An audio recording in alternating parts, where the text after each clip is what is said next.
থেকে শুরু করছি। হ্যাঁ, Yes, sir. Yes, sir.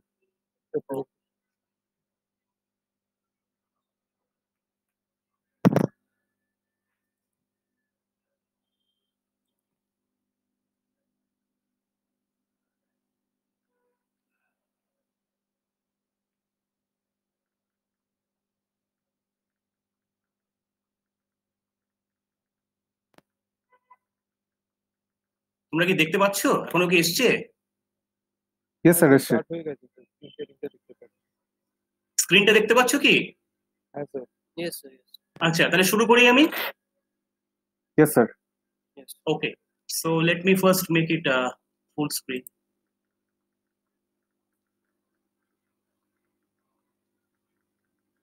So the experiment that I'll be explaining right now is called calibration of wattmeter with DC potentiometer. সবাই শুনতে পাচ্ছো? Yes, sir. Yes, sir. Okay, fine. So, see, the basic title of this experiment is calibration of a wattmeter with DC potentiometer. And the objective, if you look at the objective, that is also basically the same, to calibrate a dynamometer type wattmeter with the DC potentiometer. এবার দেখো, calibration of an instrument বলতে কি বোঝায়? Calibration of an instrument মানে হচ্ছে when you have procured a new instrument, whether that is ammeter or voltmeter or wattmeter or any other instrument, we are supposed to place markings on those instrument, on that instrument display. প্রথমে আমরা যদি অ্যামিটারের respective ভাবি, if I consider first the case of ammeter, কারণ অ্যামিটারটা সব লোকে সহজে বুঝতে পারো, সবাই রিলেট করতে পারে। Say suppose I have a 0 to 10 ampere ammeter which I want to calibrate. তাহলে if there is a 5 ampere current flow through the coil of that ammeter, then the pointer will deflect, and we know that the pointer will become stationary at a certain point when the deflecting torque is equal to controlling torque. এই ব্যাপারগুলো তোমাদের মনে আছে তো? Second ইয়ারে পড়েছিলে? Yes, sir. ওকে, আচ্ছা, এবার মনে করা যাক এই যে 5 অ্যাম্পিয়ারের জন্য কারেন্ট ফ্লো করার জন্য পয়েন্টারটা যেখানে এসে স্টেশনারি হলো, একটা নতুন মিটারে সেখানে কিন্তু কোনো মার্কিং ড্র করা নেই। আমরা ওই জায়গাটাতে 5 অ্যাম্পিয়ার মার্কিংটা প্লেস করলাম। If I place A marking on a new instrument, then that is actually the basic final initial, the first calibration. এবার আমাদের এই এক্সপেরিমেন্টের কাজটা হচ্ছে অনেকটা আমরা রিয়েল লাইফ ইন্ডাস্ট্রিতে যেটা করি সেটা কি করি, একটা মিটার প্রকিউর করেছি, after a certain time we want to check whatever was the calibration that was present in that instrument, whether that is still valid or not. তার মানে হচ্ছে এবারও যদি ওই অ্যামিটারটা থ্রু দিয়ে একটা 5 অ্যাম্পিয়ার কারেন্ট ফ্লো করে, তাহলে কিন্তু পয়েন্টারটা 5 অ্যাম্পিয়ারে এসেই স্টেডি হওয়া উচিত। But because of aging of different components within that ammeter, there is a possibility হয়তো দেখা গেল পয়েন্টারটা either 4.9 অ্যাম্পিয়ার অথবা 5.1 অ্যাম্পিয়ার বা অন্য কিছু একটা ভ্যালুতে গিয়ে স্টেডি হতে পারে। এই যে 5 অ্যাম্পিয়ার ক্যালিব্রেটেড মার্ক পয়েন্টটা থেকে ডেভিয়েশনটা হলো, এই ডেভিয়েশনটা প্র্যাকটিক্যাল সিচুয়েশনে হতে পারে, এটা অ্যাকসেপ্টেড, এবং কতটা ডেভিয়েশন ম্যাক্সিমাম হতে পারে ওই ইনস্ট্রুমেন্টে সেটাও কিন্তু একটা পার্টিকুলার স্পেসিফিকেশন প্যারামিটার দিয়ে ডেজিগনেট করা হয়। That specification parameter is known as accuracy class, or you can say this ammeter or wattmeter is plus minus 0.5% accuracy class, plus minus 1% accuracy class. এই কথাটার মানে কি? আমি এটা গ্যারান্টি করছি আমি যে অ্যাকচুয়াল রেকর্ডিং গুলো বা অ্যাকচুয়াল রিডিং গুলো আমার পাওয়ার কথা, কখনোই for the entire what should I say, the entire range of the instrument, I can guarantee that it will never cross or deviate from the true value by more than 1% or more than 0.5%, either in the positive direction or in the negative direction. মনে করো যদি একটা 1% accuracy ক্লাসের ammeter তুমি procure করে থাকো, তাহলে যদি সেখানে 10 অ্যাম্পিয়ার কারেন্ট ফ্লো করে, তাহলে 10 অ্যাম্পিয়ার কারেন্ট ফ্লো করার জন্য তুমি এটা 1% অ্যাকিউরেসি, মানে তুমি যেটা বলতে চাইছো সেটা হচ্ছে আমি সবসময় গ্যারান্টি করছি যে 9.9 অ্যাম্পিয়ার থেকে 10.1 অ্যাম্পিয়ারের মধ্যে কোনো একটা কারেন্ট অ্যাকচুয়ালি ফ্লো করছে। এবার যদি এরকম হয় যে অ্যাকচুয়ালি 10 অ্যাম্পিয়ার কারেন্ট ফ্লো করলো আর তুমি সেটাকে রিড করলে অ্যাজ 10.5 অ্যাম্পিয়ার, তাহলে কিন্তু অনেকটা ডেভিয়েশন হয়ে গেল from the guaranteed accuracy class of that instrument. To check whether an instrument has been following the specification which is actually guaranteed when the instrument was procured, whether that is still valid or not, মানে recalibrate করা, calibration test করা, আমরা এখানে সেইটা করছি। তার মানে আমাদেরও ওরকম একটা ব্যান্ড থাকবে অ্যাকিউরেসি অ্যালায়েবল, তার মধ্যে যদি আমার সবকটা রিডিং অ্যাকিউরেসি ক্লাস বা এরারটাকে তার থেকে মিনিমাম, তার থেকে কম রাখতে পারে, তাহলে আমরা বলতে পারি আমি এখনো যে ইনস্ট্রুমেন্টটা ইউজ করছি সেই ইনস্ট্রুমেন্টটা স্টিল ভ্যালিড, মানে আমি এটাকে নিয়ে ফার্দার প্রসিড করতে পারি। আর যদি এরকম একটা হয় যে আমি এমন একটা রিডিং পেলাম বা বেশ কিছু রিডিং পেলাম যেগুলো এই beyond the accuracy class permitted, তার যে এরার তার থেকেও বেশি হয়ে গেল, তার মানে আমার আগের যে ক্যালিব্রেশনটা আমি করেছিলাম সেই ক্যালিব্রেশনটা কিন্তু এখন আর ভ্যালিড নয়। তখন কি করা হয়, তখন সেই ইনস্ট্রুমেন্টটা জেনারেলি ইন্ডাস্ট্রির ইনভেন্টরিতে বা অন্য কোথাও পাঠিয়ে কোনো একজন এক্সপার্ট পার্সোনালকে দিয়ে ব্যাপারটাকে কারেক্ট করিয়ে বা রেকটিফাই করিয়ে তারপর ফিরিয়ে আনা হয় এবং তারপর ফার্দার ইউজ করা হয়। এবার আমাদের ল্যাবরেটরির এক্সপেরিমেন্টে তো এরকম ভাবে ডে ইন ডে আউট এটাকে কারেক্ট করা সম্ভব নয়, কিন্তু এই এক্সপেরিমেন্টটা করলে জেনারেলি ছাত্ররা যেটা আন্ডারস্ট্যান্ড করতে পারে যে কিরকম একটা ইনস্ট্রুমেন্টের ক্ষেত্রে তার ক্যালিব্রেশন অ্যাকচুয়ালি কিরকম, ডেভিয়েট করলে কিরকম হয়, এবং যদি এটাকে কারেকশন করা হয় তাহলে সেই কারেকশনটা কিরকম হতে পারে তার সম্পর্কে একটা আইডিয়া ডেভেলপ করে। So with that basic understanding of how the calibration can be carried out, you can see the actual experimental setup that is employed in our laboratory. You can see that there is the wattmeter. এই ওয়াটমিটারটাকে আমি calibrate করার চেষ্টা করছি। We have this, I've taken this photograph the last week and you can see Mr. Shantanu Biswas, আমাদের technical laboratory staff, উনি present রয়েছেন। ওনার প্রেজেন্সে আমরা experimental সেটআপটার corresponding ছবিটা আমরা নিয়েছি এবং অন্যান্য কম্পোনেন্ট গুলো আমি দেখাবো। সেলিয়েন্ট কম্পোনেন্ট গুলো দেখো, এইখানে হচ্ছে এই ওয়াটমিটারটা যেটাকে আমি ক্যালিব্রেট করব।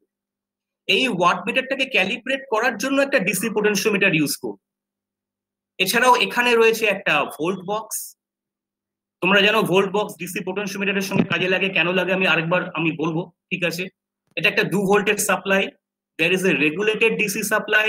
এখানে রয়েছে গ্যালভানোমিটার, এটা হচ্ছে স্পট রিফ্লেক্টিং গ্যালভানোমিটার, যার ওই ডিফ্লেকশনটাকে আমাদেরকে নাল কন্ডিশনে আনলে, নাল পয়েন্টে আনলে আমরা generally steady state condition achieve করেছি বলতে পারি। এইটা হচ্ছে একটা লো ভোল্টেজ ইলেকট্রনিক সাপ্লাই, কেন লাগবে আমি সেটা বলবো একটু পরে। এইটা হচ্ছে একটা স্ট্যান্ডার্ড সেল, যে স্ট্যান্ডার্ড সেল দিয়ে ডিসি পোটেনশিওমিটারকে আমরা স্ট্যান্ডার্ডাইজ করি। Okay, and of course there is some resistances আর একটা অ্যামিটারও আছে। প্রত্যেকটা কম্পোনেন্ট সম্পর্কে আমি ডিটেইলে আলোচনা করব। এইটা হচ্ছে এই মাত্র তুমি ওভারঅল যে সার্কিট ডায়াগ্রামটা যেটা ল্যাবে আছে, মানে আন্ডার নর্মাল সার্কামস্টান্সেস তুমি যে ল্যাবরেটরি এক্সপেরিমেন্টটা করতে, সেই যে ল্যাবরেটরি এক্সপেরিমেন্টের যে অ্যাকচুয়াল সেটআপ দেখতে পেলে সেটা তো আনফরচুনেটলি এখন করতে পারলে না, যার ফলে আমাদের কিভাবে ডেমনস্ট্রেট করতে হচ্ছে এখন যে অ্যাকচুয়ালি কিরকম এক্সপেরিমেন্টটা হতে পারে আমরা এক্সপ্লেন করে বলছি। This is the circuit diagram of the entire thing. তুমি এইমাত্র একটা স্টেবিলাইজড ডিসি সাপ্লাই সোর্স দেখেছো, সেটা হচ্ছে এই ভোল্টেজ সার্কিটের সাপ্লাই সোর্সটা। এইখানে রয়েছে এই wattmeter under test.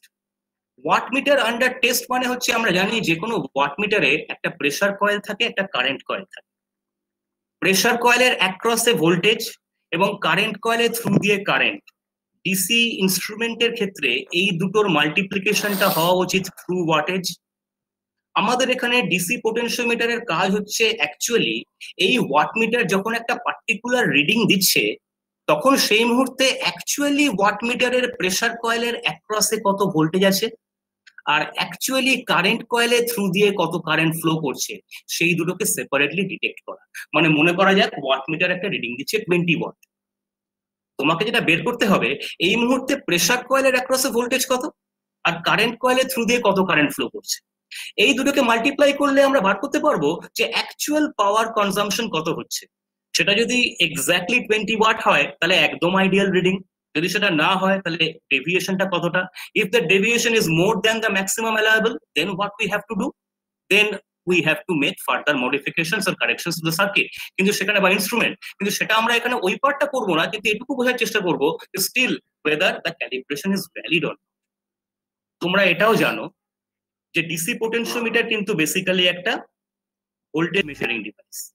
DC potentiometer যদি একটা ভোল্টেজ মেজারিং ডিভাইস হয়, তাহলে আমরা এটাও, তোমরা নিশ্চয়ই সেকেন্ড ইয়ারে পড়েছো যে যখন আমরা কারেন্ট মেজার করি, কিভাবে কারেন্ট মেজার করি পোটেনশিওমিটারের থ্রু দিয়ে, আমরা পোটেনশিওমিটার ইউজ করে what do?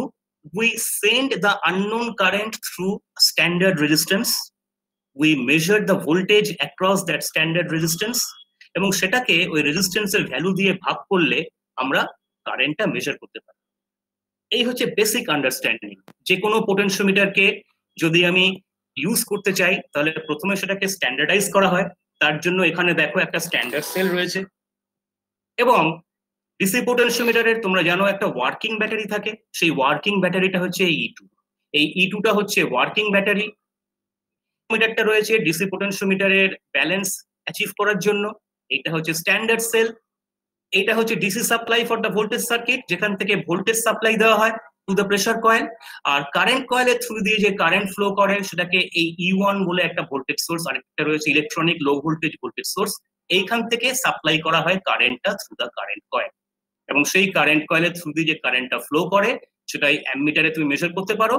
আরো মোর অ্যাকিউরেটলি আমরা মেজার করি। আমরা তো জানি ভোল্ট মিটার বা অ্যামমিটারের থেকেও ডিসি পোটেনশিওমিটার আরো better or more accurate measurement করতে পারে। তাহলে এইখানে যে ভোল্টেজটা তৈরি হয়েছে, যে ভোল্টেজটা প্রেসার কয়েলের অ্যাক্রসে আমি এমপ্লয় করলাম, সেই ভোল্টেজটাকে V1 এর মাধ্যমে ডিসি পোটেনশিওমিটার দিয়ে মেজার করব। আর এখানে যে কারেন্টটা ফ্লো করলো, সেই কারেন্টটাকে আমরা এই R1 রেজিস্ট্যান্সের অ্যাক্রসে একটা ভোল্টেজ মেজার করে সেই voltage V2 we will measure। তার মানে V2 by R1 multiplied by V1 is the actual wattage consumption বা ট্রু ওয়াটেজ কনজাম্পশন বলতে পারো। আর ওয়াটমিটার একটা রিডিং দিচ্ছে, সেটা হচ্ছে অবজার্ভ রিডিং। এই অবজার্ভড এবং ট্রুর মধ্যে কতটা ডেভিয়েশন বা কতটা সিমিলারিটি, সেটা বার করাটাই হচ্ছে এই ক্যালিব্রেশনের কাজ for the entire range of the wattmeter. এখনো পর্যন্ত কোনো প্রশ্ন আছে কি? No sir. ঠিক আছে, তো সবাই শুনতে পাচ্ছ তো কি বললাম আমরা? Yes sir, yes. Is it okay? Okay, fine fine. তাহলে আমি নেক্সট স্লাইডে যাচ্ছি। ওকে, ইয়েস স্যার। এবার আমি কি করব, আমি প্রথমে অ্যাকচুয়াল এক্সপেরিমেন্টটা কিন্তু ভীষণ সহজ। There is nothing very complicated about ইট।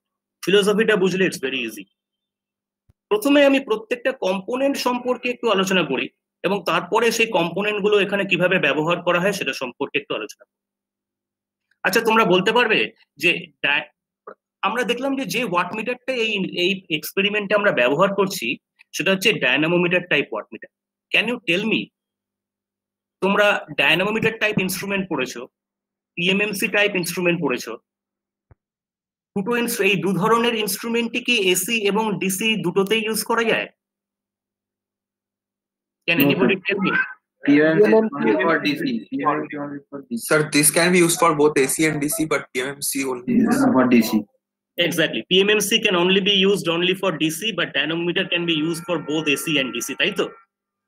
আচ্ছা, PMMC থেকে ডায়নামোমিটারে কি মডিফিকেশনটা হলো যার জন্য এটা এসি এবং ডিসি দুটোতেই ব্যবহার করা যায়?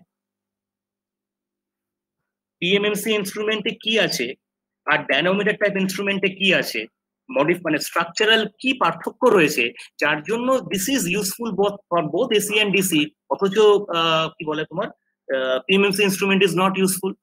বলতে পারবে সেটা? PMMC তে পার্মানেন্ট ম্যাগনেট ইউজ করা হয়, বাট এখানে ইলেকট্রোম্যাগনেট, ওই জন্য স্যার। রাইট, আচ্ছা ঠিক। তাহলে তোমাকে, তুমি যেটা বললে এটা তুমি লাস্টে বলার কথা, প্রথমে তোমার যেটা বলার কথা সেটা হচ্ছে এই যে ডিফ্লেক্টিং টর্ক প্রোডাকশন হয় তাতে কিন্তু তাতে দুটো মেইন ফ্যাক্টর থাকে। দুটো মেইন ফ্যাক্টর কি কি বলতো? ডি আর আই, তাই তো?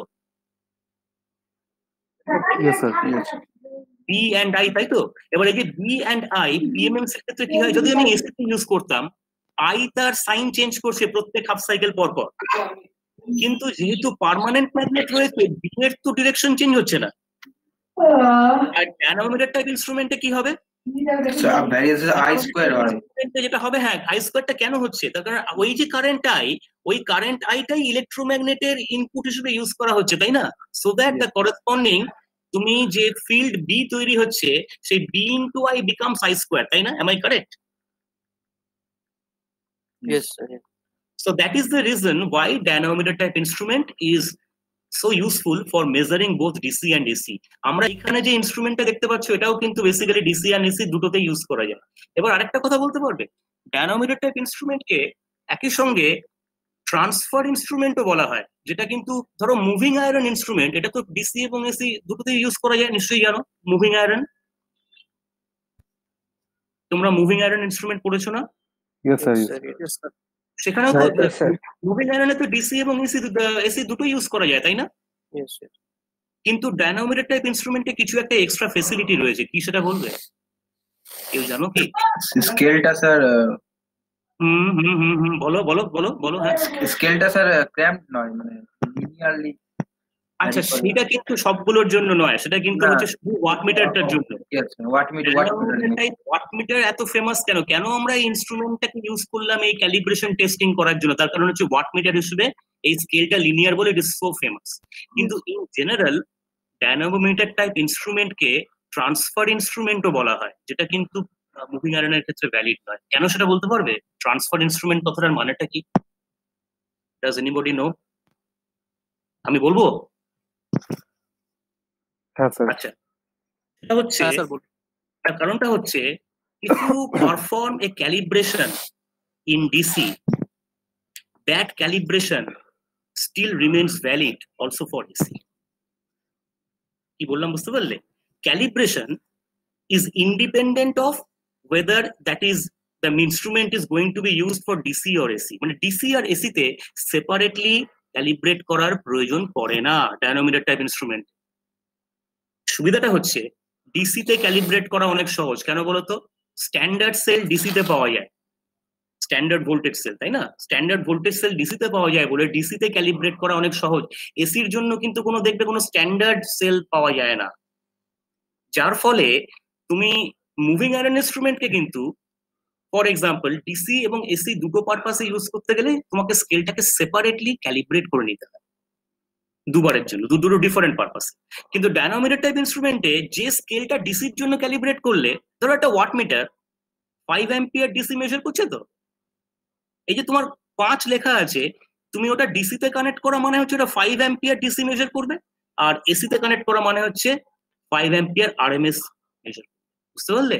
Same point. স্যার That কিন্তু is why- standard AC, sir standard AC cell না হলেও এসি সাপ্লাই তো হয়।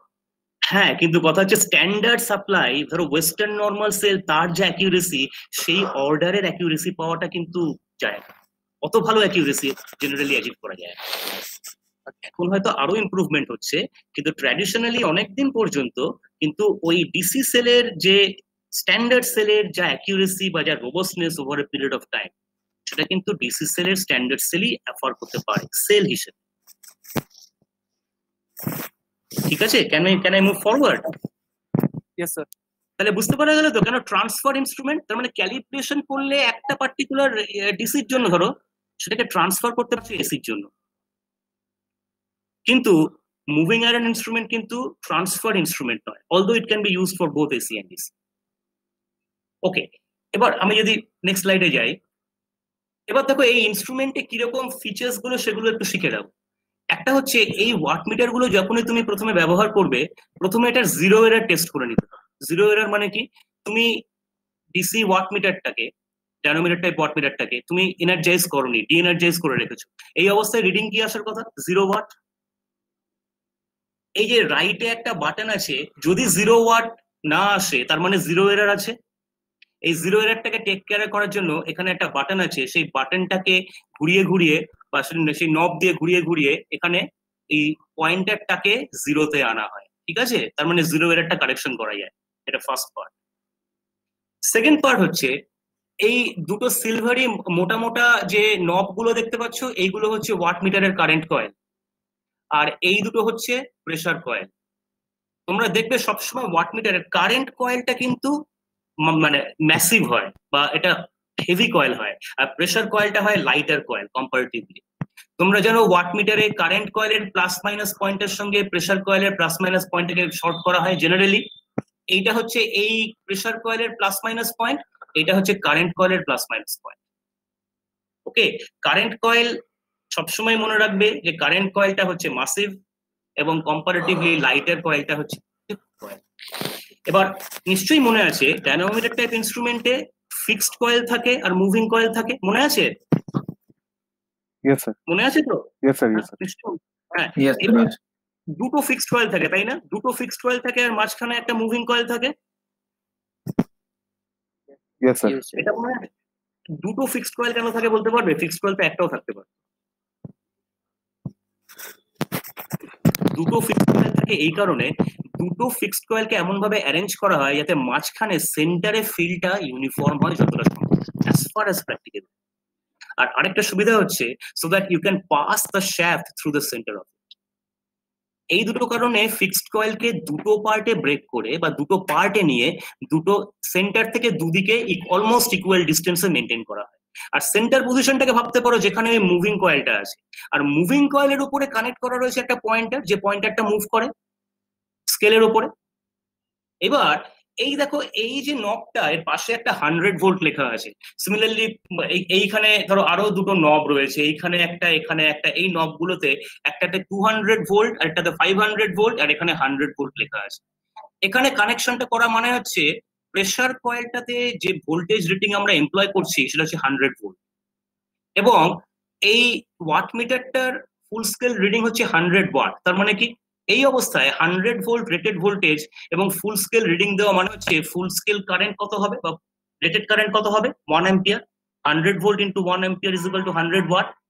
এবার ওয়াট মিটারেরও মাল্টিপ্লাইং ফ্যাক্টর চেঞ্জ করতে পারো।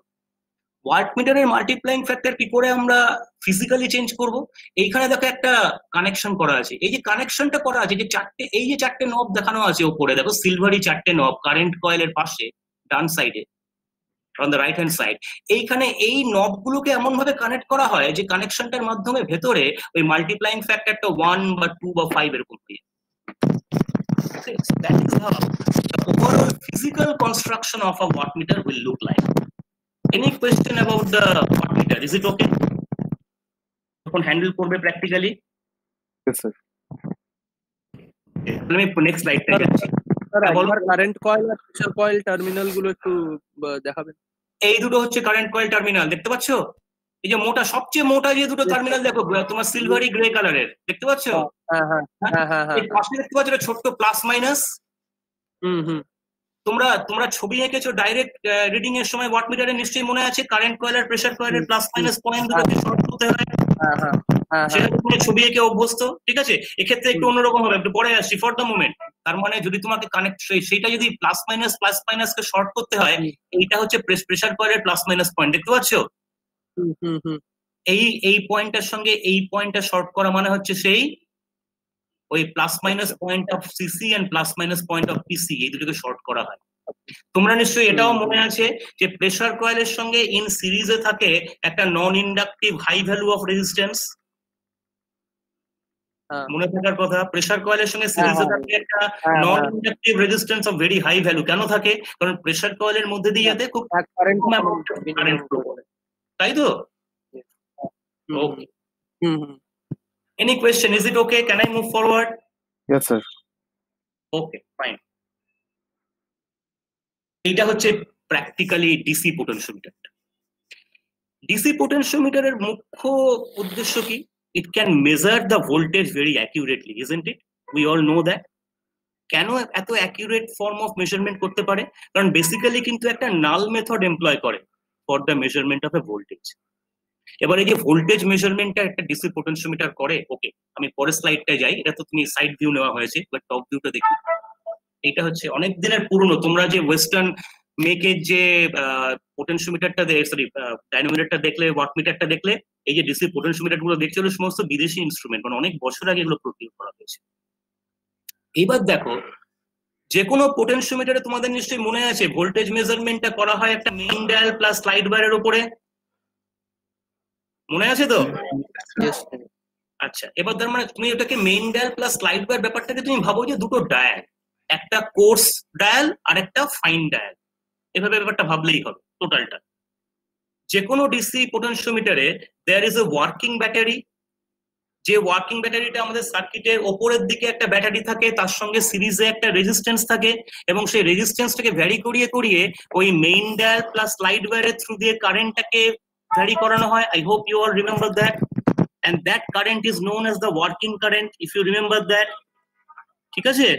Yes sir. এবার যে কোনো ডিসি পোটেনশিওমিটার স্ট্যান্ডার্ডাইজেশন করা মানে কি, বেসিক্যালি পোটেনশিওমিটারের উপরের যে রিডিং গুলোকে সেগুলোকে ভ্যালিডেট করা, এবং সেটা কিভাবে করা হয়, ওয়ার্কিং কারেন্টটাকে একটা ফিক্সড ভ্যালু অফ কারেন্টে ফিক্স রাখা হয়, তাই না? 10 মিলি অ্যাম্পিয়ার বা 20 মিলি অ্যাম্পিয়ার বা 50 মিলি অ্যাম্পিয়ার করা হয়। স্ট্যান্ডার্ডাইজ করার সময় কিভাবে স্ট্যান্ডার্ডাইজ করা হয়, প্রথমে একটা ওয়েস্টার্ন নর্মাল সেল, একটা সেল কানেক্ট করা হয়, তাই না? সেলের একটা অ্যাকিউরেট ভোল্টেজ আছে, সেই ভোল্টেজে স্লাইড ওয়্যার বা মেইন ডায়ালটাকে ফিক্স রাখা হয়। এই অবস্থায় গ্যালভানোমিটারটা আদৌ নাল দেখাচ্ছে কিনা সেটা টেস্ট করা হয়। যদি নাল না দেখায় তাহলে ওপরের ওই ওয়ার্কিং ব্যাটারির সঙ্গে সিরিজে যে রেজিস্ট্যান্সটা আছে সেই রেজিস্ট্যান্সটাকে ভ্যারি করলে working current flow through the main dial plus slide wire সেটাকে ভ্যারি করানো যায়।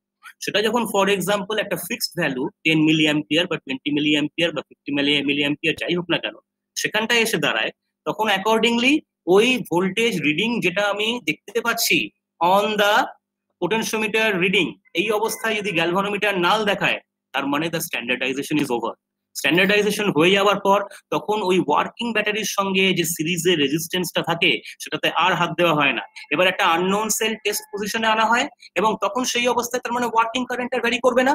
এবার তোমাকে ওই মেইন ডায়াল বা ডায়ালটাকে ভ্যারি করিয়ে করিয়ে যে পজিশনে আনলে galvanometer for this unknown voltage cell test পজিশনেও গ্যালভানোমিটার নাল দেখাবে, সেই মুহূর্তে সেই আননোন ভোল্টেজ সেল বা রেজিস্ট্যান্স ভোল্টেজ ড্রপ তার অ্যাক্রসে যে ভোল্টেজ সেটাকেই বলতে পারি যে ভোল্টেজটা আমি ওই স্লাইড ওয়্যার বা মেইন ডায়ালে আমি দেখতে পাচ্ছি, মানে 1.0 1.35 এই যদি পয়েন্টে আমি মেইন ডায়ালটাকে রাখলে গ্যালভানোমিটার যদি আমাকে নাল দেখায় তার মানে আমার আননোন সেলের ভোল্টেজ হচ্ছে 1.35, তাই তো? Yes sir.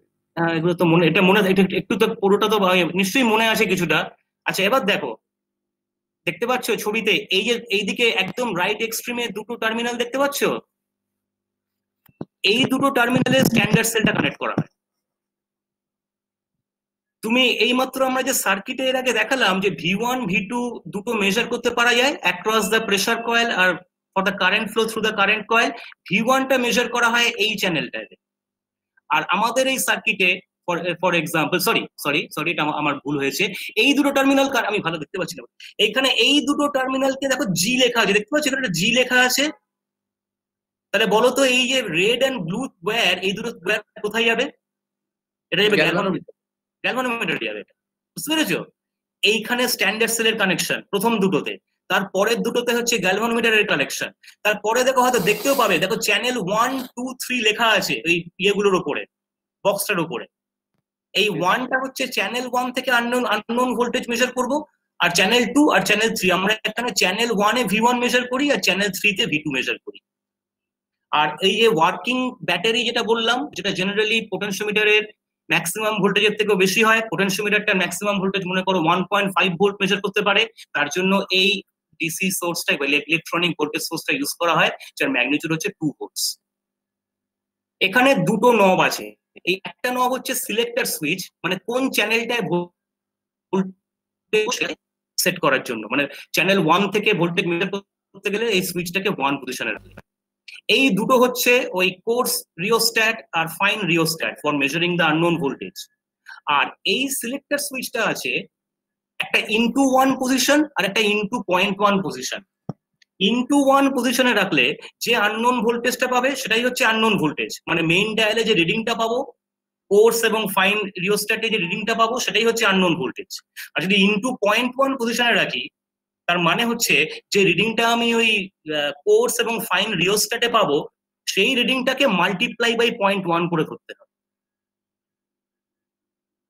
স্ট্যান্ডার্ডাইজ করার জন্য এদিকে রয়েছে ওই স্ট্যান্ডার্ড নব, এই স্ট্যান্ডার্ড সেলের নবটাকে স্ট্যান্ডার্ড সেলের ভোল্টেজের রেসপেক্টে এটাকে ঘুরিয়ে এখানে একটা জায়গায় রেখে ফিক্স করা হয়।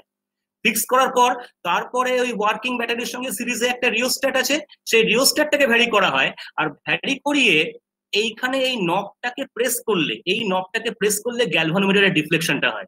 যদি গ্যালভানোমিটারের ডিফ্লেকশনটা নালে দাঁড়িয়ে থাকে তার মানে হচ্ছে আমি স্টেডি স্টেট বা নাল কন্ডিশনটা পেয়ে গেছি। এইখানে আরেকটা সুইচ আছে, এই সুইচটাকে দুটো পজিশন আছে, একটা স্ট্যান্ডার্ডাইজ আর একটা টেস্ট। যখন ওয়েস্টার্ন নর্মাল সেল দিয়ে স্ট্যান্ডার্ডাইজ করব তখন স্ট্যান্ডার্ডাইজ পজিশনে রাখা হয়, যখন V1 আর V2 মেজার করব তখন এটাকে টেস্ট পজিশনে রাখা হয়। প্রত্যেকবারই যখন তুমি আননোন ভোল্টেজ মেজার করবে, তুমি যদি টেস্ট পজিশনে রাখো, তাহলে আননোন ভোল্টেজ মেজার করতে গেলে তোমাকে এই ডায়াল গুলোকে ভ্যারি করতে হবে। আর যদি তুমি স্ট্যান্ডার্ডাইজ পজিশনে রাখো, তাহলে হচ্ছে এই স্ট্যান্ডার্ড সেলের সঙ্গে এখানে তোমার করেসপন্ডিং এই যে ব্যাটারির ভোল্টেজ সোর্সটা আছে তার সঙ্গে সিরিজে একটা রিওস্ট্যাট আছে, সেই রিওস্ট্যাট চেঞ্জ করতে হবে। প্রত্যেকবারই তোমাকে এই কিটাকে প্রেস করে করে তোমাকে গ্যালভানোমিটারে নাল আনতে হবে, and accordingly the unknown voltage or standardization has to be found out. Tell me whether it is okay or not. Understood? Yes, sir. বোঝা গেছে? Yes, sir. Yes, Okay. sir. Yes, sir. ওকে, ঠিক আছে। এটা হচ্ছে আমাদের এখানে যে স্ট্যান্ডার্ড সেলটা এখন ইউজ করা হয়। আগে আমাদের একটা ওয়েস্টার্ন নর্মাল সেল 1.0186 ভোল্টের যে ওয়েস্টার্ন নর্মাল সেল, সেটা আমাদের আগে একটা ছিল, যেটার সঙ্গে একটা থার্মোমিটার বিল্ড ছিল। এখন ওই টেম্পারেচার মেজারমেন্টটা করতে গেলে, টেম্পারেচার মেজারমেন্টটা আমি আসছি, সেটা করতে গেলে আরেকটা মানে সেটা কথা, ল্যাবে একটা থার্মোমিটার থেকে আমরা টেম্পারেচারটা রিড করি। এটা হচ্ছে ভোল্ট বক্স। ভোল্ট বক্স কেন লাগে কে বলতে পারবে? ভোল্ট বক্স বা volt ratio box. To step down the voltage across the voltage coil. Step down এর জন্য, sir. স্টেপ ডাউনটা কেন করতে হয় আগে সেটা বলো। কারণ স্যার যা ভোল্টেজ অ্যাক্রস বিল্ড হয় ভোল্টেজ কয়েলে, সেটা অত পরিমাণ ভোল্টেজ আমরা রিড করতে পারে না আমাদের ডাইনামোমিটার গ্যালভানোমিটার। কারেক্ট, কিন্তু তুমি এটাকে আরেকটু জেনারেলাইজ করো তোমার স্টেটমেন্টটাকে। এটা তো শুধুমাত্র এই এক্সপেরিমেন্টের রেসপেক্টেই নয়, অন্যান্য সব জায়গাতেই ইউজ করা যেতে পারে, অন্যান্য অনেক জায়গাতে। আসল ব্যাপারটা হচ্ছে, if you want to measure a voltage whose magnitude is more than the maximum voltage that can be measured by the potentiometer, তখন ভোল্ট রেশিও বক্স বা ভোল্ট বক্স ইউজ করা হয়, so that the voltage can be brought down within the limits of the potentiometer voltage measurement. তাই তো? Am I correct? Yes, sir. তার মানে এবার দেখো, তুমি যদি এখানে ওই প্রেসার কয়েলের অ্যাক্রসে একটা 100 ভোল্ট ভোল্টেজ দাও, আর যদি এখানে এই ভোল্ট রেশিও বক্সটা তো nothing but A potential divider, এখানে যদি তোমার পোটেনশিয়াল ডিভাইডারের তোমার যদি মাল্টিপ্লাইং ফ্যাক্টর হয় 100, তাহলে 100 ভোল্টটাকে স্টেপ ডাউন করে 1 ভোল্ট হবে, আর সেই 1 ভোল্টটা তুমি পোটেনশিওমিটার মেজার করতে পারবে, তাই তো? তুমি যদি এখানে দেখো, এই যে পোটেনশিওমিটারের যে দুটো টার্মিনাল, এর অ্যাক্রসে ভোল্টেজটা হচ্ছে 1.5 ভোল্টস, মানে ম্যাক্সিমাম ভোল্টেজ মেজার করতে পারে। এখানে দেখতে পাচ্ছ যে পয়েন্টে কানেক্ট করা আছে এখানে, সেই পয়েন্টের দেখো একটা রিডিং এখানে দেওয়া আছে, ধরো 150 ভোল্ট। তার মানে কি, ম্যাক্সিমাম ওই পয়েন্টে আমি 150 ভোল্ট কানেক্ট করতে পারি। 150 ভোল্ট, এইখানে পোটেনশিওমিটার মেজার করবে 1.5 ভোল্ট, তাহলে মাল্টিপ্লাইং ফ্যাক্টর কত হলো? 1.5। তুমি যদি 150 জায়গায় এখানে 100 ভোল্ট বা একটা 75 ভোল্ট মেজার করতে চাও, বা আননোন ভোল্টেজ 75 ভোল্ট এখানে কানেক্ট করো, তাহলে এখানে কত ভোল্টেজ পাওয়ার কথা? 150 by 1.5 into 75. Am I correct? তার মানে সোজা কথা হচ্ছে, না ভুল বললাম, 75 into 1.5 divided by 1, মানে 150, ঠিক বলেছি? মানে 75টা এখানে 0.75 ভোল্ট হিসেবে রিড করা হয়। সিমিলারলি তার মানে এখানে দেখবে একটা 30 ভোল্টের একটা পয়েন্ট আছে, মানে 30 ভোল্ট ম্যাক্সিমাম কানেক্ট করলে মানে 1 পাবো, তাহলে মাল্টিপ্লাইং ফ্যাক্টর কত হলো? 20। আরেকটা পয়েন্ট আছে মনে করো 750 ভোল্ট, তাহলে 750 ভোল্ট সেই পয়েন্টে যদি তুমি ওয়্যার কানেক্ট করো, ম্যাক্সিমাম 750 ভোল্ট কানেক্ট করলে পোটেনশিওমিটার তোমাকে কত ভোল্টেজ দেখাবে? 1.5 ভোল্ট। তাহলে সেখানে মাল্টিপ্লাইং ফ্যাক্টর কত হলো? 750 by 1.5, মানে বেসিক্যালি 500, তাই না? ওকে, Yes, sir. Yes.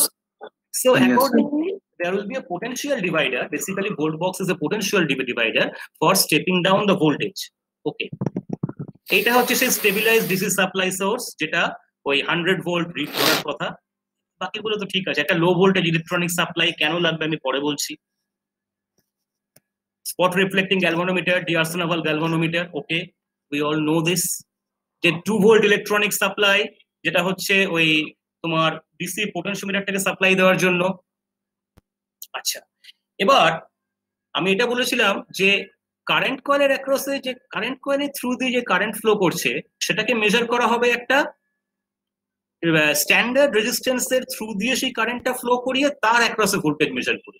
সেই রেজিস্ট্যান্সটা হচ্ছে 0.1 ওহম। মানে আমি যদি ফিরে যাই, আমরা যদি পুরোনো সার্কিটে ফিরে যাই, তোমরা এই বেসিক সার্কিটটা আবার ফিরে এসেছি, দেখতে পাচ্ছ কি বেসিক সার্কিটটা? Yes, sir. দেখো এখানে এই এই যে R1টা, এই R1টা হচ্ছে ওই 4 টার্মিনাল রেজিস্ট্যান্স অফ 0.1 ভোল্ট। বুঝতে পেরেছো? তোমরা জানো যে 4 টার্মিনাল রেজিস্ট্যান্সে দুটো প্রেসার কয়েল থাকে আর দুটো কারেন্ট কয়েল থাকে। কারেন্ট কয়েলের পয়েন্ট থাকে আর দুটো প্রেসার কয়েলের পয়েন্ট থাকে। কারেন্ট টার্মিনাল, প্রেসার টার্মিনাল, তাই তো? Yes, yes.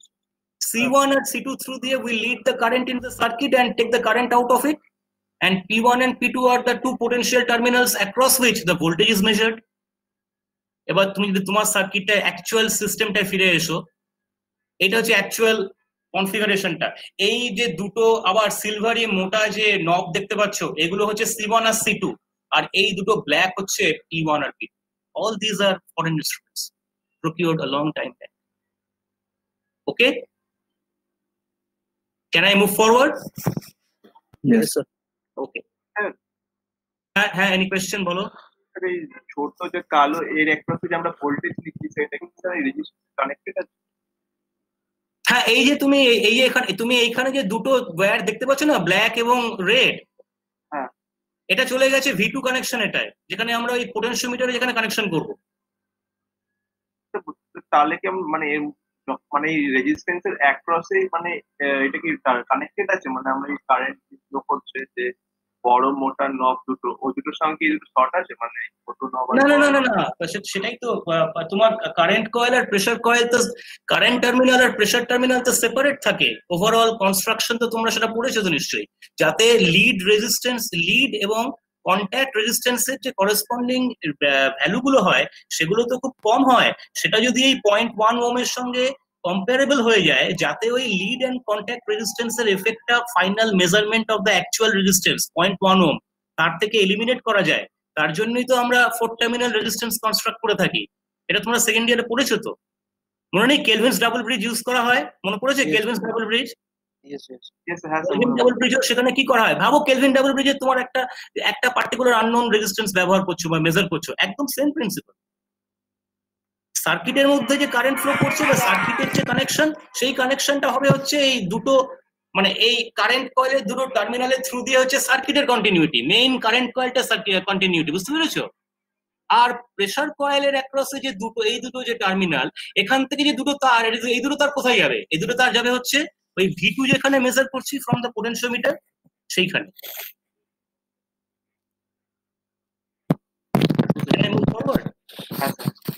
ওকে, Yes, sir. ওকে, এটা তো অ্যামমিটার ব্যবহার করা হচ্ছে। ওকে, এবার আমরা অ্যাকচুয়াল প্রসিজিয়ারে ঢুকছি। প্রসিজিয়ারটা খুব বিরাট বড় কিছু নয়। প্রথমে তো যেরকম কানেকশন করা হলো সেরকম কানেকশন করতে হবে। ইনস্ট্রুমেন্ট ওয়াট মিটারটাকে, জিরো এরারটাকে আমাদেরকে ফিক্স করতে হবে। জিরো এরার কিছু থেকে থাকলে সেটাকে ঠিক করে নিতে হবে। প্রথমে কিন্তু ওয়াট মিটার ডিএনার্জাইজ করা থাকবে। প্রথমে পোটেনশিওমিটার দিয়ে ভোল্টেজ মেজার করতে চলেছি, তাই পোটেনশিওমিটারটাকে আমাদেরকে স্ট্যান্ডার্ডাইজ করে নিতে হবে। স্ট্যান্ডার্ডাইজ করার জন্য কি করতে হবে? প্রথমে ডিসি সাপ্লাই অফ দ্য পোটেনশিওমিটারটাকে অন করে অ্যারাউন্ড 15 মিনিটস মতো টেম্পারেচার স্টেবিলাইজ করা।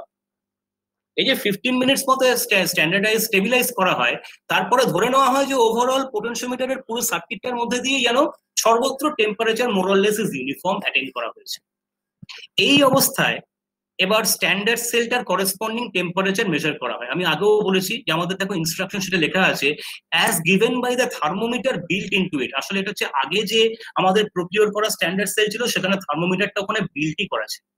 তা সেটা এখন যেটা আমরা রিপ্লেস করতে হয়েছে, ওটা খারাপ হয়ে যাওয়ার ফলে সেক্ষেত্রে আমাদের ওই ল্যাবরেটরিতে আমরা ওই থার্মোমিটার থেকে টেম্পারেচারটা মেজার করে নিলে আমরা জানি যে ওয়েস্টার্ন নর্মালস ডিডিসি সেল তার 1.0186 ভোল্টেজ হয় at temperature of 20 degree centigrade. এবার 20 ডিগ্রি সেন্টিগ্রেড থেকে অন্য কোনো টেম্পারেচার হলে তাহলে এইটা হচ্ছে ইকুয়েশন যেখান থেকে তোমাকে টেম্পারেচার কারেক্টেড ইএমএফটা বের করে নিতে হবে। এই টেম্পারেচার কারেক্টেড ইএমএফ বের করার এই 0.404টা হচ্ছে এই টেম্পারেচার কারেকশন কোএফিশিয়েন্ট, বুঝতে পেরেছো? তুমি এখানে t = 20 বসিয়ে দাও, দেখবে ইটি পাবে 1.0186। ওকে, সো বেসড অন দ্যাট তুমি এবার এই আমাদের সার্কিটটাতে দেখো, এইখানে হচ্ছে এই স্ট্যান্ডার্ড সেলটা, যে স্ট্যান্ডার্ড সেলটাকে আমরা ইউজ করছি এই স্ট্যান্ডার্ড সেলে ধরো 1.0186 থেকে for example 1.0185 volt temperature corrected EMF পাওয়া গেলে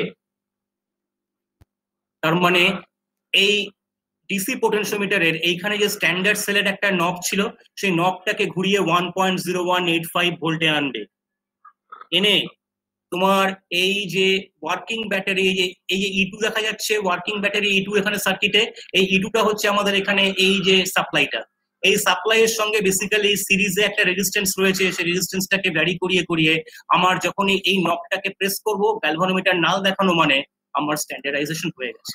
এই পুরো স্ট্যান্ডার্ডাইজেশনটাই করা হবে এই নবটাকে স্ট্যান্ডার্ডাইজ পজিশনে। Once the standardization is over, তারপরে আমরা চলে আসবো অ্যাকচুয়াল মেজারমেন্ট করার জন্য। অ্যাকচুয়াল মেজারমেন্ট করতে গেলে তোমাকে এবার ডিসি পোটেনশিওমিটারের সঙ্গে ওই যে ওয়াট মিটারটা তোমরা ইউজ করছো, যাকে আমরা অ্যাকচুয়ালি ক্যালিব্রেট করতে চাই, সেই ওয়াট মিটারটাকে এবার এনার্জাইজ করতে হবে। মানে সোজা কথা হচ্ছে সেই ওয়াট মিটারটাকে এবার সার্কিটে কানেক্ট করতে হবে। তাই বলা হচ্ছে connect the watt meter to the potentiometer as indicated. এবার যেহেতু আমরা অ্যাকচুয়াল মেজারমেন্ট করতে চলেছি, তাই ওই যে নবটা, সেই নবটাকে স্ট্যান্ডার্ডাইজ থেকে টেস্ট পজিশনে নিয়ে আসতে হবে। স্ট্যান্ডার্ডাইজ থেকে টেস্ট পজিশনে নিয়ে এসে ধরা যাক তোমার বেসিক সার্কিটটাতে দেখো, এইবার আমরা হচ্ছে এই গ্রিন ব্লকটা হচ্ছে ওয়াট মিটার আন্ডার টেস্ট, যেখানে আমরা সার্কিটটা কানেক্ট করলাম উইথ দ্য পোটেনশিওমিটার। আগে কিন্তু স্ট্যান্ডার্ডাইজ করার সময় এটা কিন্তু ডিএনার্জাইজ করে রাখা আছে। যখন আমি সার্কিটে কানেক্ট করলাম, এবার এই ওয়াট মিটারটার টোটাল রেঞ্জ হচ্ছে 100 ওয়াট। আমরা ক্যালিব্রেশন টেস্ট করবো মানে 5টা সেলিয়েন্ট পয়েন্টে টেস্ট করবো, 20 watt, 40 watt, 60 watt, 80 watt, 100 watt. আচ্ছা, কিভাবে টেস্ট করব? আমরা প্রথমে এই ডিসি স্টেবিলাইজ সাপ্লাই থেকে প্রেসার কয়েলে 100 ভোল্ট ইমপ্রেস করবো। মানে এখানে এই যে ভোল্ট মিটারটা বা যে reading of this DC supply source দেখানোর কথা 100 ভোল্টই দেখালো। তুমি কানেক্ট করলে এই ভোল্টেজটা তার মানে প্রেসার কয়েলের অ্যাক্রসে এলো।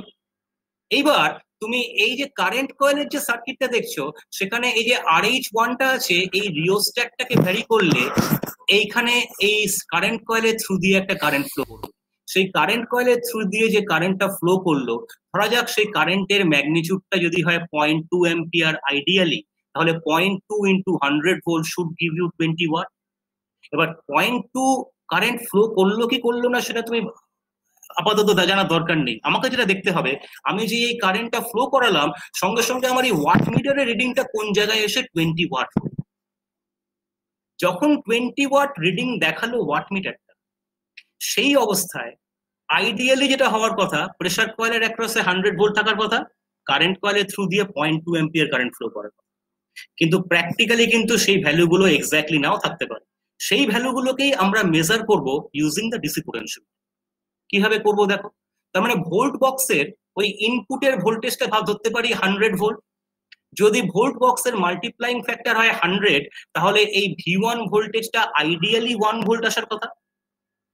এবার আমি ওই ডিসি পোটেনশিওমিটারে যদি টেস্ট পজিশনে আনি আর চ্যানেল 1 এ V1 মেজার করি, গ্যালভানোমিটারের নাল কন্ডিশনটা টেস্ট করলাম, তাহলে যে ডায়ালগুলোকে ভ্যারি করিয়ে করিয়ে আমি নালটা অ্যাচিভ করলাম, ধরা যাক সেই পয়েন্টটা আইডিয়ালি আসার কথা 1, কিন্তু এলো মনে করো 1.025।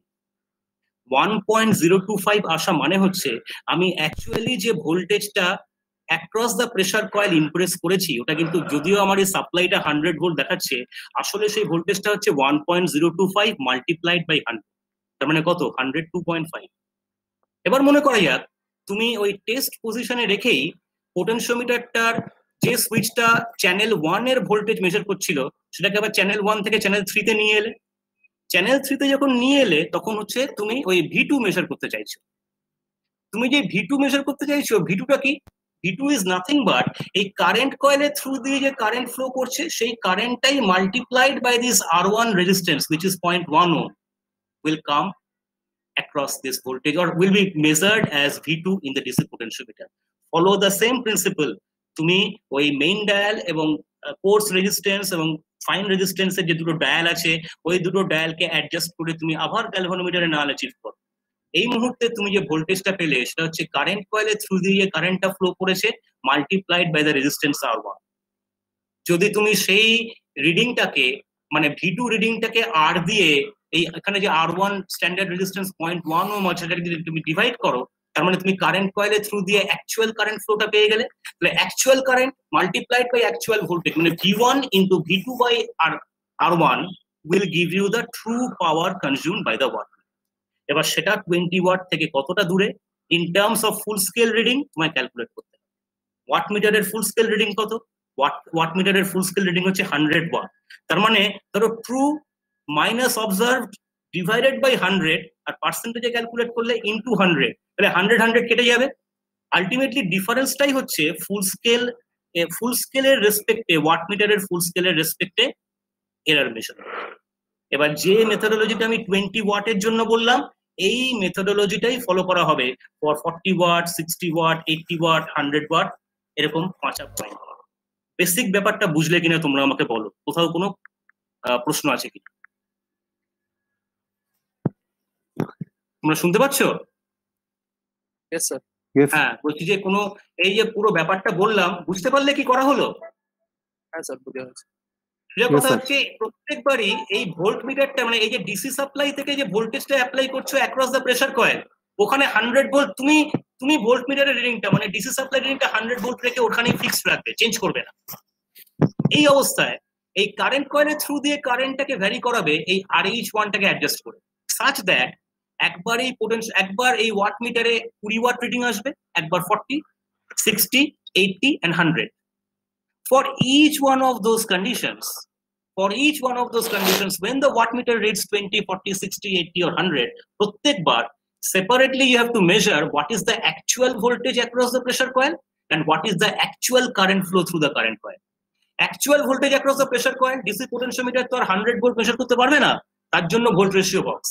তার কোন মাল্টিপ্লাইং ফ্যাক্টর চুজ করব? 100। তাহলে আইডিয়ালি আমার V1 এ কত ভোল্টেজ পাওয়ার কথা? 1 ভোল্ট, কিন্তু অ্যাকচুয়ালি দেখবো 1 ভোল্ট পাবো না, আমি 0.9985 বা 1.015 কিছু একটা ভোল্টেজ পাবো। That multiplied by 100 is the actual voltage appearing across the pressure coil. আর কারেন্ট কয়েলের থ্রু দিয়ে কারেন্টটা কিভাবে মেজার করব? কারণ আমরা জানি যে পোটেনশিওমিটার কখনোই ভোল্টেজ মেজার করতে পারে না, সরি কারেন্ট মেজার করতে পারে না, ভোল্টেজ মেজার করতে পারে। তার জন্য আমাদের একটা স্ট্যান্ডার্ড রেজিস্ট্যান্সের থ্রু দিয়ে কারেন্টটাকে ফ্লো করাতে হবে। সেই স্ট্যান্ডার্ড রেজিস্ট্যান্সটা হচ্ছে এইখানে যে P1, P2, C1, C2 যে R1টা আছে সেই রেজিস্ট্যান্স। তার অ্যাক্রসে ভোল্টেজ আবার মেজার করব V2, সেই V2 divided by R1 will give you the current flow through the current coil. তার মানে এবার V1 multiplied by the multiplying factor multiplied by V2 by R will give you the true power consumption. Is it okay? Yes, sir. Yes, sir. এবার আমি দুটো, হ্যাঁ কেউ কিছু প্রশ্ন করছিলে? এবার আমি দুটো পয়েন্ট একটু আলোচনা করব। একটা জিনিস দেখতে পাচ্ছ এখানে এখানে মাল্টিপ্লাইং ফ্যাক্টর যেটা, ওইটা তো এই এক্সপেরিমেন্টের জন্য কনস্ট্যান্ট থাকবে সবকটা রিডিং এর জন্য, কারণ আমরা তো হ্যাঁ, তার কারণটা হচ্ছে আমরা বেসিক্যালি ওই রেঞ্জটা মনে করো 30 ভোল্টের যে তোমার ওই ভোল্ট বক্সের ইনপুট সাইডে 30 ভোল্ট চুজ করারও মানে হয় না, কারণ আমাদের অ্যাকচুয়াল ভোল্টেজ তার থেকে বেশি।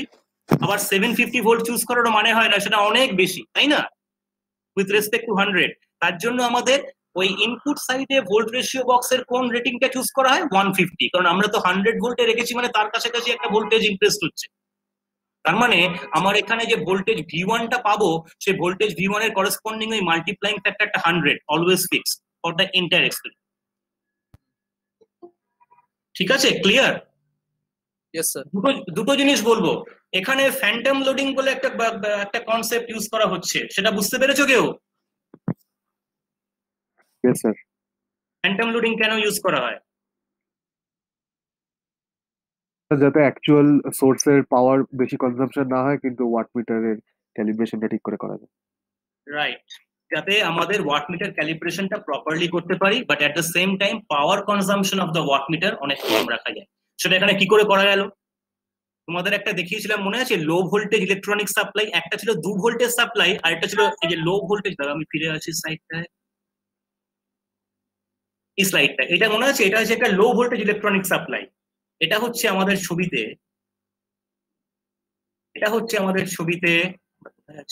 এই স্লাইডটা, হ্যাঁ এইটা হচ্ছে আমাদের ছবিতে। কোনটা বলতো? এই যে E1 যেটা দেখানো আছে, এই লো ভোল্টেজ সাপ্লাইটার কাজ হচ্ছে কারেন্ট কয়েলের এই low voltage along with this RH1, এই RH1টাকে এতটা ছোট রাখা হয় যাতে এই ইনস্ট্রুমেন্টটাকে ইলেকট্রিক্যালি লোড করলেও এই E1 is much less than the supply voltage V।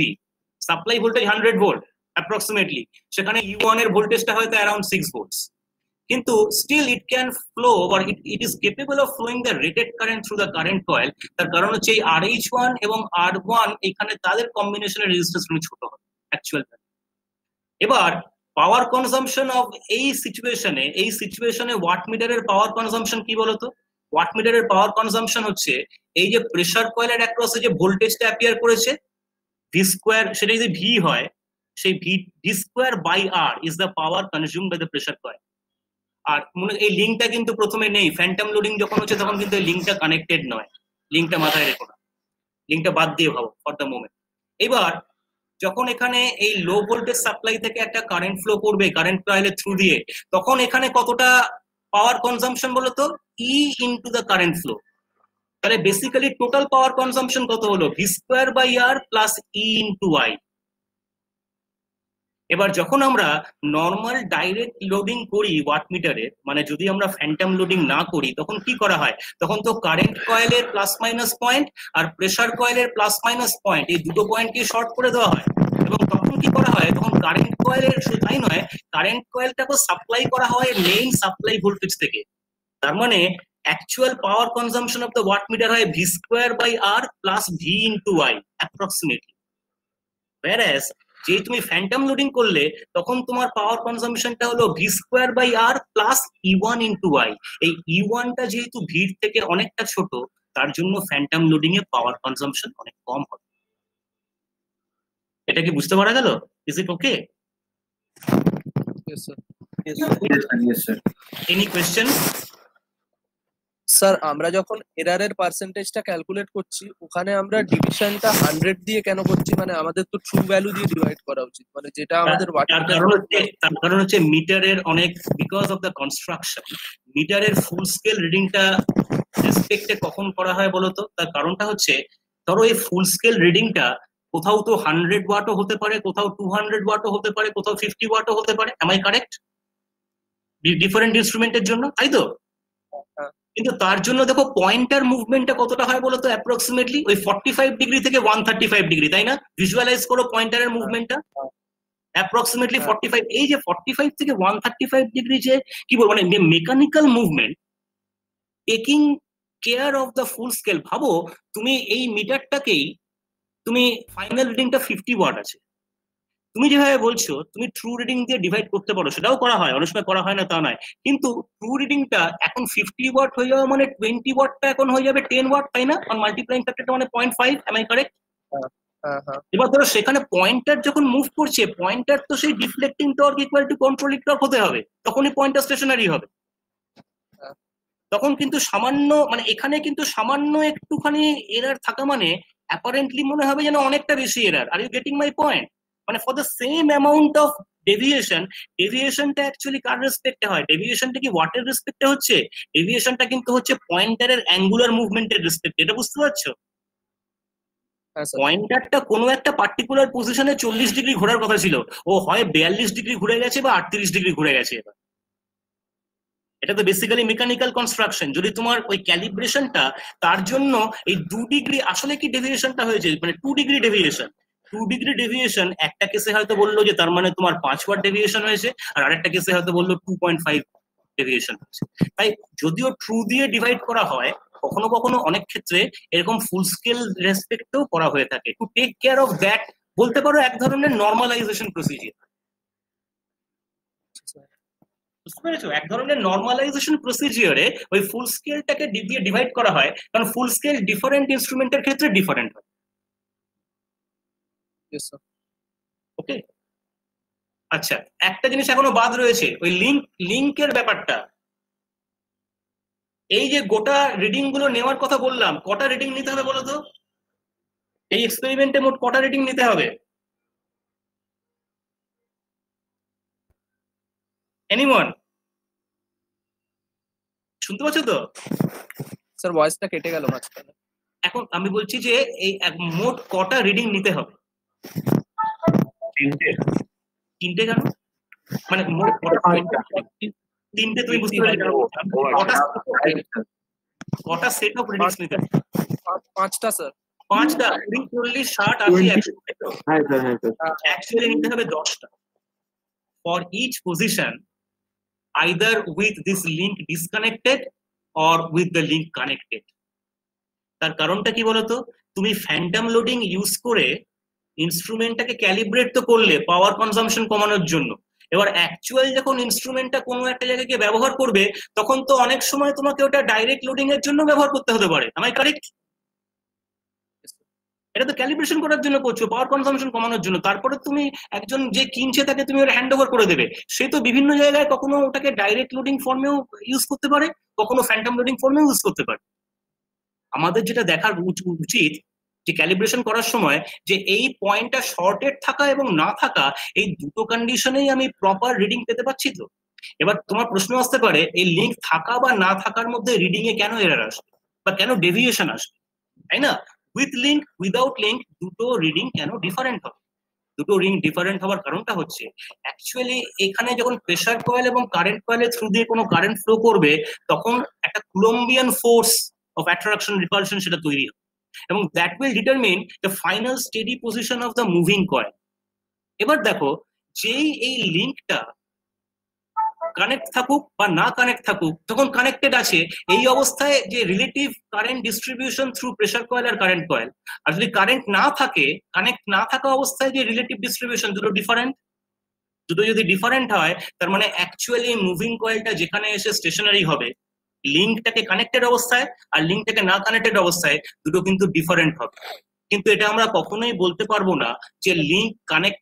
শুনতে পাচ্ছ তো তোমরা? হ্যাঁ স্যার। হ্যাঁ স্যার, শোনা যাচ্ছে। কোয়েশ্চেন স্যার, বলছি লিঙ্কটা কি একটা সিঙ্গেল ওয়্যার? একটা লিঙ্কটা একটা ওয়্যার কানেকশন, ঠিক।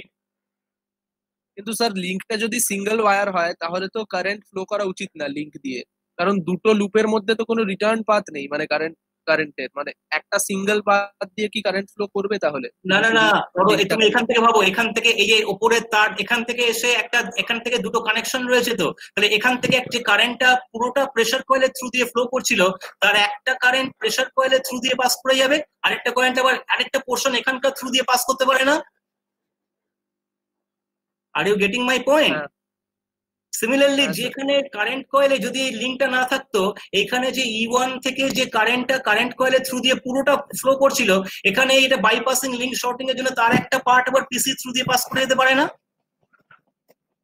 হ্যাঁ, তার মানে like Kirchhoff's current law, Kirchhoff's voltage law, তাই তো?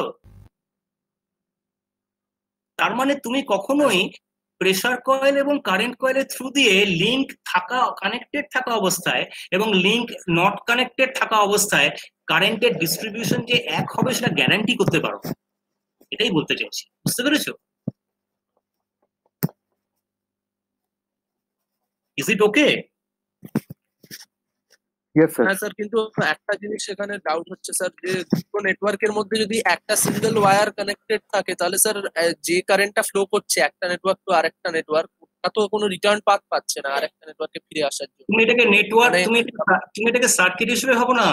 এটা তো আরেকটা, এখান থেকে একটা কারেন্ট যেই ফ্লো করলো, তুমি তো এবার এখানে এই আগে কি ঠিক করেছিলে? তোমার আগে এই পয়েন্টটা থেকে এই পয়েন্টে একটাই কারেন্ট ছিল, তাই না? এই পয়েন্টটা থ্রু দিয়ে। হ্যাঁ ছিল। এখন তার বদলে এর একটা কারেন্ট, একটা পার্ট এখানে আর একটা কারেন্ট এখানে ফ্লো করে যেতে পারে। হ্যাঁ, ওই কারেন্টটা যে ফ্লো করে গেল, ওই কারেন্টটা আবার তো নেটওয়ার্কে ব্যাক করতে হবে। মানে এসিএল যদি আমরা কনসিডার করি, মানে একটা নেটওয়ার্কে যদি 2.5 অ্যাম্পিয়ার কারেন্ট ঢোকে একটা নোড দিয়ে, তাহলে 2.5 অ্যাম্পিয়ার তো বের হওয়ার কথা। ঠিক আছে, তুমি ব্যাপারটা এভাবে ভাবো না, এই গেল এইখান থেকে, এই গেল গিয়ে এখান থেকে ফিরে এলো। কার্শফস কারেন্ট ল, এসিএল কেভিএল কিভাবে ভাবো সেভাবে ভাবো না, তাহলেই তো হয়ে গেল। বুঝতে পেরেছো? হ্যাঁ স্যার। এবং ক্লিয়ার হয়েছে? হ্যাঁ স্যার। হ্যাঁ, মানে সোজা কথা, একদম তুমি কেসিএল কেভিএল এর মতো করে দুটো পয়েন্টে যে কারেন্ট বাইফার্কেশন হয় সেইটাকে ভাবো, তাহলেই আর কিছু না। আর না থাকলে কি হবে? লিঙ্কটা না থাকলে এই কারেন্টটা শুধু এখানেই থাকবে আর এই কারেন্টটা শুধু এখানেই কনসেন্ট্রেটেড থাকবে। হ্যাঁ, ওখানে জিজ্ঞেস করতে যে কারেন্ট কয়েলে কারেন্টটা ফিরছে কোথায় দিয়ে, মানে রিটার্ন পাথ। হ্যাঁ, এই তো বলছি, মনে করা যাক যে তোমার এই তো আমরা এইমাত্র দেখালাম না যে এইখানে একটা কারেন্ট যদি এখানে ঢোকে, একটা কারেন্ট এখানকার থ্রু দিয়ে বেরিয়ে গেল তো কারেন্ট কয়েলের থ্রু দিয়ে একটা পার্টে, তাহলে এখানে তো আরেকটা কারেন্ট এখানকার থ্রু দিয়ে যদি আরেকটা কারেন্ট ফ্লো করে তাহলে কি হবে? তাহলে সেই কারেন্টটা তো আবার এইভাবে ফিরতে পারে, তো ফিরতে পারছে না। কারেন্ট কয়েলের কারেন্টটা কোথায় দিয়ে ফিরবে? কারেন্ট কয়েলের কারেন্টটা মানে কারেন্ট কয়েলের যেটা কারেন্ট কয়েলের থ্রু দিয়ে স্যার হ্যাঁ স্যার এখানে সেটা তো আগে কিভাবে ফিরছিল? এইভাবে ফিরছিল না স্যার, মানে মানে যেখান দিয়ে মানে স্যার, আমার তো তাহলে একটা কারেন্টটা E1 থেকে যখন বেরোচ্ছে, বেরিয়ে লিঙ্ক দিয়ে চলে গেল ধরা যাক, আর একটা পার্ট গেল কারেন্ট কয়েল দিয়ে। হুম লিঙ্ক দিয়ে যেটা চলে যাচ্ছে সেটা ফিরছে কোন দিকে? মানে লিঙ্ক দিয়েই ফিরছে আবার। হ্যাঁ, মানে তোমার দেখো লিঙ্ক দিয়ে ফিরছে মানে কি, তুমি যখন I1 I2 তুমি যখন একটা কারশফস কারেন্ট ল ইউজ করো, I1 I2 I3 I4 যখন কারেন্ট ডিস্ট্রিবিউশন ধরো, তাহলে বেসিক্যালি তো অঙ্ক করার জন্য করছো, তার মানে অন্য আরেকটা পয়েন্টে তো আবার একটা কিছু কারেন্টের ডিস্ট্রিবিউশন হবে, তার সঙ্গে মিলিয়ে তো KCL KVL তৈরি করি আমরা কিভাবে করি? তুমি সুপারপজিশন থিওরেমের মতো করে ভাবো, এদিকে একটা সাপ্লাই সোর্স, এদিকে একটা সাপ্লাই সোর্স,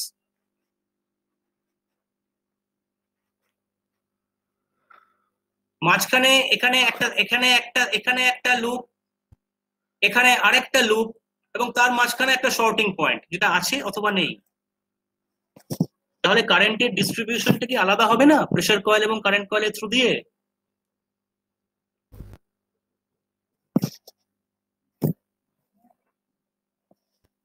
এটা তোমরা একটু চিন্তা করলেই বার করতে পারবে।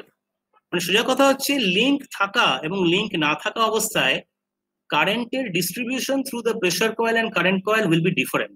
মানে আমরা সেম থাকবে গ্যারান্টি করতে পারবো না, তার ফলে overall reading of the wattmeter will be different in two different situation. কিন্তু আমাদের যেটা গ্যারান্টি করতে হবে, দুটো কেসেই যেন আমি যে রিডিংটা পাবো সেই রিডিংটা যেন আমার যে ম্যাক্সিমাম অ্যাকুরেসি ক্লাস তার থেকে কম হলো নাকি ম্যাক্সিমাম ডেভিয়েশন অ্যালাউয়েবলটার থেকে বেশি হয়ে, এটা আমাদেরকে টেস্ট করতে হবে। Can I move forward? Yes, sir. ঠিক আছে, মনে করো এইটা হচ্ছে একটা ধরো স্ট্যান্ডার্ড টেবিল যেরকম আসতে পারে। ফর এক্সাম্পল, একটা example table, standard resistance R1 টা হচ্ছে 0.1 ওহম ধরে নিলাম। ধরো একটা টেম্পারেচার অফ দ্য স্ট্যান্ডার্ড সেলটা 26 ডিগ্রি সেন্টিগ্রেড পাওয়া গেছে, তাহলে টেম্পারেচার কারেক্টেড EMF টা তুমি ওখানে ওই T এর জায়গায় 26 বসিয়ে তুমি একটা 1.01836 ভোল্টেজ তুমি। এবার ওই ভোল্টমিটার রিডিংটা আইডিয়ালি সববার 100 থাকার কথা, প্রত্যেকটা রিডিং ই 20 20 40 40 দেখো without link with link, without link with link কিছু রিডিং পাওয়া গেছে। এই রিডিং গুলো পাওয়া গেল, V1 ডিসি পোটেনশিওমিটার থেকে রিডিং দিল 1.0026 ধরা যাক, আর V2 দিল অ্যাক্রস রেজিস্ট্যান্স R1 ধরা যাক 0.0161। এরকম প্রত্যেকটা কেসে তুমি রিডিং পাবে। এই রিডিং গুলো পেলে V2 যদি 0.0161 হয় তাহলে এটাকে 8 দিয়ে ডিভাইড করো, পাবে হচ্ছে 0.161। পরের স্লাইডে দেখো 0.161 হচ্ছে V2 বাই R1, কারেন্ট কয়েলের কারেন্ট থ্রু, কারেন্ট কয়েল হচ্ছে 0.161। আর আগের স্লাইডে যে 1.026 পেয়েছিল output voltage V1 of volt box, সেটা অ্যাকচুয়ালি ভোল্টেজ V1 তাহলে কত হবে? True value of voltage 100 into 1.0026, that will be 100.26। So accordingly এটা একটা রিডিং এর জন্য বললাম। এবার এই 100.26 V1 multiplied by the multiplying factor, তার সঙ্গে V2 বাই R1 গুণ করলে রেজাল্টেন্ট ট্রু ওয়াটেজ পেলে 16.14। আসলে আমাদের এই ওয়াটমিটারটা অনেক পুরনো হয়ে গেছে বলে এখানে এখন রিডিং গুলো অনেকটাই খারাপ আসছে। ট্রু রিডিং কত ছিল? 20। তাহলে তোমার এরার কত হবে? 20 minus 16.14 by 100 into 100, that will be 3.8, মানে এত পার্সেন্ট।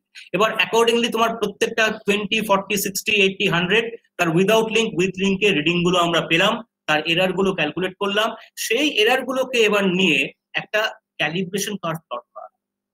ক্যালিব্রেশন কার্ভটা মনে করা যাক, আমি যদি এখানে দেখিয়েছি আগের স্লাইডে যে সমস্ত ওয়াটমিটার এরার গুলো এই পার্সেন্টেজ রিডিং এ পজিটিভ, তাহলে এখানে কিন্তু কিছু পজিটিভ কিছু নেগেটিভ দুরকমই আসতে পারে এরকম ধরে নিয়ে আমি সার্কিটটা বা তার করেসপন্ডিং একটা গ্রাফ প্লট করছি।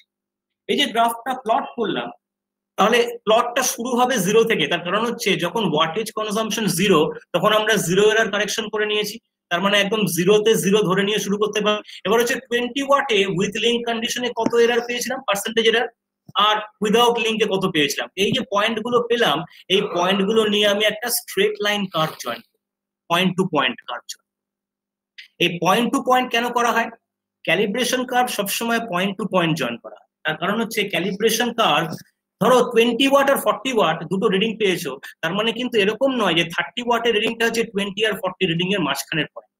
তার মানে তুমি basically percentage error versus wattmeter reading, তুমি একটা কোনো স্মুথ কার্ভ ফিটিং বা একটা ফাংশন কিন্তু বের করতে পারা যায় না, যার জন্যই পয়েন্ট টু পয়েন্ট ফিটিং করা হয়। পয়েন্ট টু পয়েন্ট ফিটিং করে যে রেজাল্ট পাওয়া গেল, এবার ধরা যাক এই যে দুটো ডটেড লাইন দেখানো আছে, হয়তো সেটা প্লাস মাইনাস 0.5% বা প্লাস মাইনাস 1% অ্যাকিউরেসির দুটো করেসপন্ডিং লাইন। তোমার যদি overall error curve for with link and without link দুটোই এই দুটো লাইনের মধ্যে থাকে, তার মানে তোমার performance of the wattmeter is very good. যদিও আমি এখানে এরকম একটা পারফরমেন্স দেখিয়েছি, অ্যাকচুয়ালি ওয়াটমিটারটার ক্ষেত্রে আমাদের যে রিডিং গুলো পাবো তাতে কিন্তু এরার গুলো অনেক বেশি থাকবে, যেহেতু অনেক পুরনো হয়ে গেছে ওয়াটমিটারটা। কিন্তু একটা নতুন বা ভালো ওয়াটমিটারে কিন্তু সবসময় এই পার্সেন্টেজ এরার ভার্সেস আরবিট্রারি মানে ভার্সেস ওয়াটমিটার রিডিং, তার কার্ভ গুলো কিন্তু থাকার কথা দুটো এই পারমিসেবল লিমিটের মধ্যে। তার মানে ওয়াটমিটারের ক্যালিব্রেশন ইজ স্টিল ওকে। আর যদি এই লাইন গুলোকে এক্সিড করে যায় দু একটা পয়েন্টে, তাহলে কিন্তু অ্যাকচুয়ালি মিটারটাকে আমাদের রিক্যালিব্রেট করা। So with that is the entire experiment. And the রিপোর্টে কি করতে হয়, ওই ক্যালকুলেশন গুলো করে তারপরে এই কার্ভটাকে প্লট। এটা হচ্ছে পুরো এক্সপেরিমেন্টটা। এবার বলো কোনো প্রশ্ন আছে কিনা তোমার? স্যার এখানে কোন দুটো লাইনের মধ্যে আমাদের কার্ভটা এলে আমরা বলবো ওয়াটমিটারটা? এই যে দেখো দুটো ম্যাজেন্টা কার্ভ, এই যে ডটেড দুটো লাইন দেখতে পাচ্ছো, দুটো ম্যাজেন্টা, এই যে দুটো লাইন, ধরো যদি ইনস্ট্রুমেন্টের অ্যাকিউরেসি মানে ক্লাস অ্যাকিউরেসি হয় প্লাস মাইনাস 1%, তার মানে এই ভ্যালুটা হচ্ছে +1 আর এই ভ্যালুটা হচ্ছে -1। এইটা হচ্ছে ব্যান্ড, এর মধ্যে সমস্ত এরার থাকার কথা প্রত্যেকটা পয়েন্টে। যদি থাকে তাহলে ক্যালিব্রেশন কার্ভ ইজ ফাইন, না থাকলে ওই ইনস্ট্রুমেন্টে কিছু প্রবলেম আছে।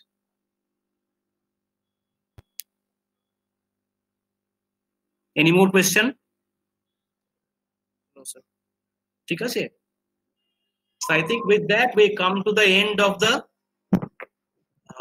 presentation. So let me go back.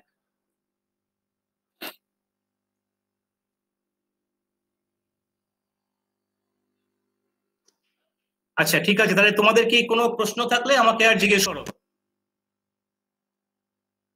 Is it okay? Yes sir. Yes sir.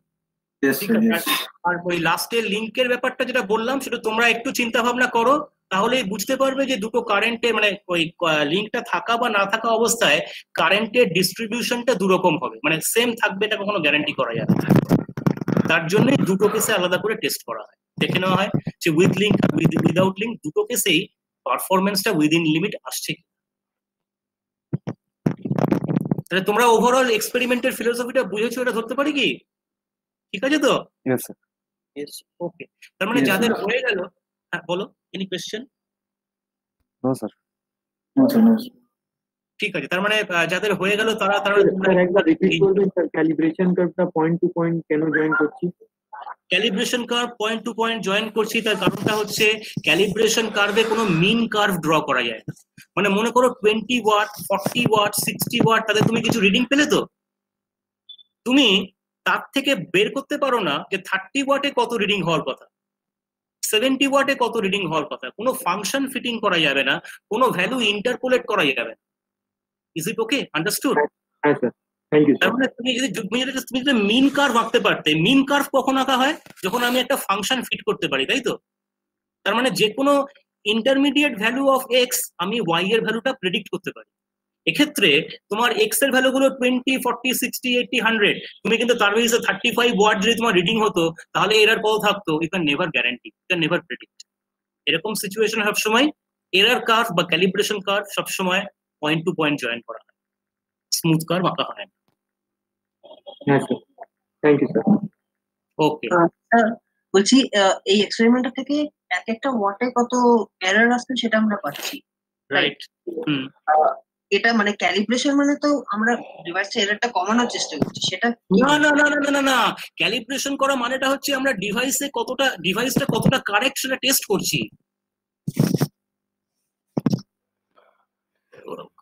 ডিভাইসে এরার কমানোর চেষ্টা করছি না, ডিভাইসটা কতটা ট্রু রিডিং দিচ্ছে বা দেয় সেটাকে টেস্ট করছি। যখন আমি এক্ষেত্রে কি করছি, আমাদের নতুন ক্যালিব্রেশন করছি না, আমি এক্সিস্টিং ক্যালিব্রেশনকে চেক করছি যে সেটা স্টিল ভ্যালিড আছে কিনা।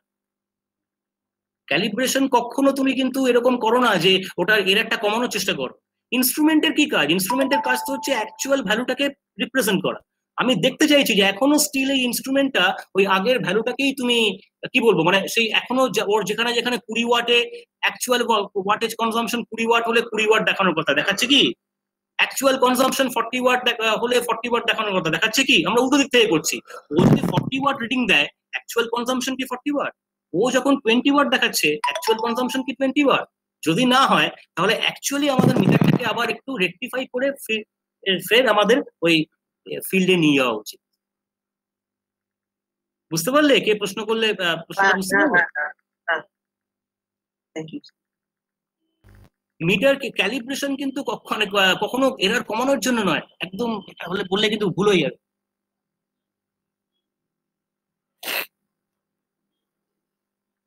তাহলে আমার মনে হয় তোমাদের যদি আর কোনো প্রশ্ন না থাকে, তোমরা এখন যারা আছো তারা লিভ করে যাও, তাহলে সেকেন্ড সেট অফ স্টুডেন্টসরা জয়েন করুক, আমি আমার তাহলে শুরু করি।